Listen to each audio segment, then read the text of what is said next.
So, I recently got back on the game and looked at the latest balance patches for the game after the Titus update. From what I've heard recently, and I've been away from the game for the last 6-8 months, is that Agamatsu came on the dev team and started making really good balance changes for the overall health of the game, and made changes that players have been asking for quite a while that really addressed a lot of core issues with some of the current problems in the game's balance.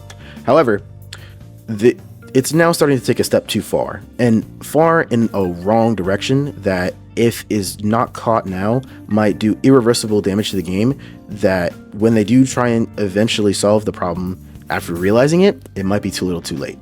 Because the change they made was a change that isn't entirely misguided.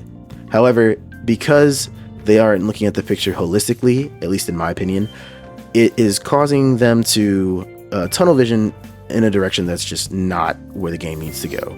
Rather, they need to encourage players to create more unique builds. However, they need to essentially make players make a choice when making the builds, rather than allowing them to get everything all at once on everything. What do I mean by this? Essentially, the devs think that shrine builds are too strong, which for the longest time they have been. However, when Shrine of Order was introduced into the game, it increased the overall power level of the game substantially, to the point to where now all players use Shrine of Order builds, and the only players that aren't using them are players that genuinely have a skill issue or that are brand new and just do not know about the information or the tech in the game. Which is understandable, but eventually, if they are invested in the game, they will want to soar to higher heights, and Shrine of Order is exactly what provides that for the player without extremely increasing the power level of the game, by increasing the amount of talents, say, a build can get, or something like that, which would be a problem that comes up if they added more levels to the game, which the game does not need to do in any shorter way because of Shrine of Order. So, one of the main points that I want to get to is that reducing the effectiveness of talents is fine, but do not affect any talents below the base attribute investment of 50. The reason I say this is because the core attributes of 40 strength, 50 fortitude, and 40 agility are too essential to universally every build in current Deepwoken as it stands. It doesn't make sense for them to essentially gut these talents on any builds that maybe wanted to do more creative options, like say run a dual weapon investment or dual attunement investment, while also using a main weapon that has a higher investment than say a legendary weapon or a hero blade, or god forbid going attunementless. This essentially kills any builds that try to do anything creative or outside the box, because it kills their optimization compared to the builds that already are eating.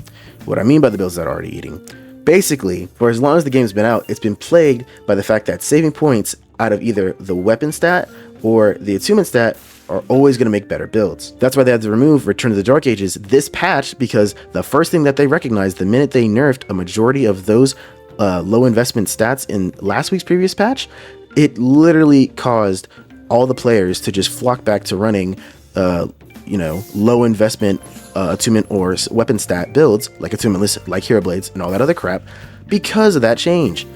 It literally killed any viability of those normal builds that were doing, say, a normal investment into a weapon, like 80 into weapon, or 80 into an attunement, and then just running 40 strength, 40 agility, and maybe post-shrine 50 fortitude. It completely killed them, and because of that, they had to basically remove Return to the Dark Ages. The major issue has always been that there isn't a good incentive for players to invest past the bare minimum on either attunements or the weapon stat. Only a few attunements have talents that are worth going past 80 elemental investment, and there are literally no good high investment weapon talents. I'm not even kidding. Go look right now. The only one that might even be worth a damn is Switchblade, and that requires 2 weapon stat investments, and it's a whole can of worms. If they gave that to weapons, high investment weapon talents would give players even more reason to spec into the weapon stat rather than just going into attunementless or a legendary weapon, because now they don't want to save points on the stats because they're missing out on huge potential benefits of those brand new weapon talent stats. The other side of the coin is also that build diversity as a whole is shot to shit. There is no way to create a viable creative build that mixes unorthodox talents in the game anymore, due to them reducing the effectiveness of core talents below 50 base attribute stat. It literally doesn't make sense for them to nerf Shrine of Order in this specific way, only because the fact that there is no reason to even run a shrineless build. No one is running a Shylance build like I mentioned earlier, unless you have an actual skill issue, which you'll eventually overcome if you seriously stick to the game. The game's been out for over 5 years now.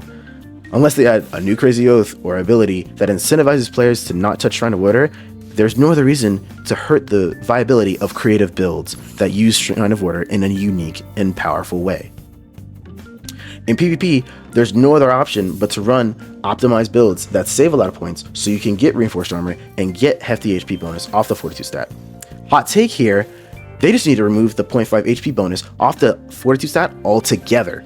Rather, they just add more talents at a higher investment in Fortitude that are worth a damn and actually contribute to the build and its overall effectiveness, rather than the stat itself just giving a straight increase to HP, which then can be compounded on further by kits. Now, my next sort of point is that there's no such thing as a glass cannon in Deepwoken.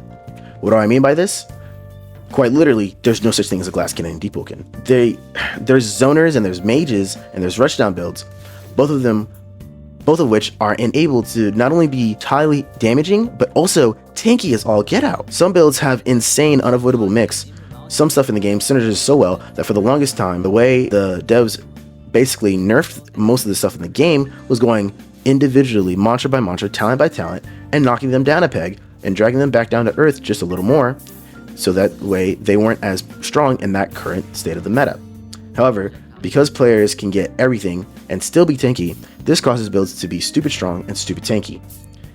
At a fundamental level, Deepwoken's build process doesn't allow for enough creativity while at the same time allowing builds to get everything they still need to be optimal. There is no give and take. There is no I went high intel and an attunement, but now I got high fort as well, and now I can snipe you cross map while also only taking 2% per an M1 off a heavy weapon. You know how insane that is? You know how much fortitude stat and how much armor and how much resistance you have to have for a heavy weapon to barely affect you in terms of M1s? God forbid you're assault chemist on that build and you also use damage resistant pots. God forbid. Oh, God forbid you have health pots either. Again, there's lots of miniature synergies that all kind of combine and mishmash together, and that's part of the fun, but at the same time, the problem is that you can get all of it at once. You can have all of this at once. One of the best ways the devs can effectively nerf high investment builds while also forcing players to make a choice is, rather than forcibly blocking them off from investing in Fortitude, for example, create that specific talent synergy to prevent extra points from being spent somewhere else. The best example of this is the Heretic Sutra and Lose Your Mind tree. Back in the day, it was extremely strong because of the amount of damage it could give you. However, the problem was that it would also synergize too well with a weapon that only relied on a core attribute, which was LFT. And everyone remembers friggin' LFT. While also getting half of its talent tree, it needed to be effective from Fortitude.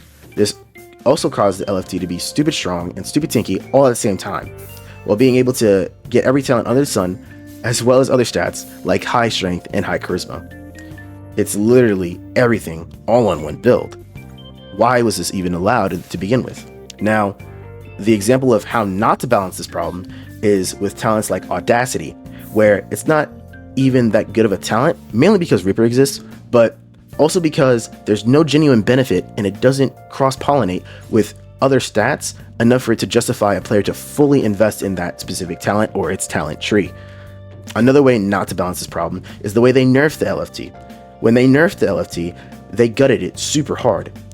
Not saying it didn't deserve it, because it definitely did. It shouldn't have existed to begin with. It should have been removed from the game entirely. And y'all remember when I had enchants? Oh my lord. They effectively killed the damn thing 3 times over, when the main problem was that they split the investment into light weapon, and not only did the new stat requirement not give anything to the weapon that would benefit, but they also messed up its scaling so egregiously that the weapon basically became a stiletto. It didn't do jack diddly. A somewhat decent example as to how to implement a talent tree that forces the player to genuinely pick up and choose what they want on their build is a talent like Switchblade or the offhand gun talent Hip Shooter. These two talents provide great benefits to the user by giving them the talents of other weapons as well as their current weapons and stack them all together, basically allowing high damage on stuff like a heavy weapon or medium weapon. However, because the investment is questionably worth it, and sometimes it really just depends on the weapons that you're using, even though the price is too steep, it prevents the player from getting, say, too much fortitude. They become so tanky they can't even be dealt damage to, Of course, this means that they win an attunement or something else weird, but essentially, the build can't just get everything all at once. It forces the player to choose, do I want to be more tanky, or do I want to do more damage with this new weapon that I invested in? At the core of Deepwoken build creation, the problem has always been, you can get everything, and you still need to do a lot of damage. This problem is even more pronounced because of Shrine of Water. Don't get me started on kits. The solution to that is to make the good stuff cost a lot of high investment in other stats, and then have the lower requirement equipment have talents that makes up for that difference in stat differential. Kind of like what they're doing with the new kits they added during the Titus update, which I think is a good idea. But at the end of the day, Deepwoken's build creation system is unlike any other game. But if these problems aren't solved, sooner or later, it's going to cause an even drier gameplay experience than the current drought of actual content at the moment. The modern fighting game dilemma, as it is that devs want to remove more creative options for the sake of balance, rather than addressing why those options are the most optimal. There is a way to have your cake and eat it too. However, there is such a thing as too much of a good thing, and that can go both ways. By the way, I won't be back off hiatus till like November. I'm only uploading this because this update genuinely upset me, and I really want the devs to be able to get a grip on this as soon as possible, because if they keep on this trajectory, the newer things that they add to the game are going to continue to cause the same problem over and over again. And I really hope that the devs or anyone who hears this, testers or any players, share this and get this message heard, so that way we can finally get the game back on the right track. If you agree with me, let me know in the comments below. Discord.gg/Akai in the link. Join up if you want to get access to any of the build videos that I have posted on my YouTube. Again, once I'm back off my hiatus, I'll be back to posting full time, and we'll go from there. But anyway, I appreciate you guys tuning in, and I'll catch y'all in the next video. See ya.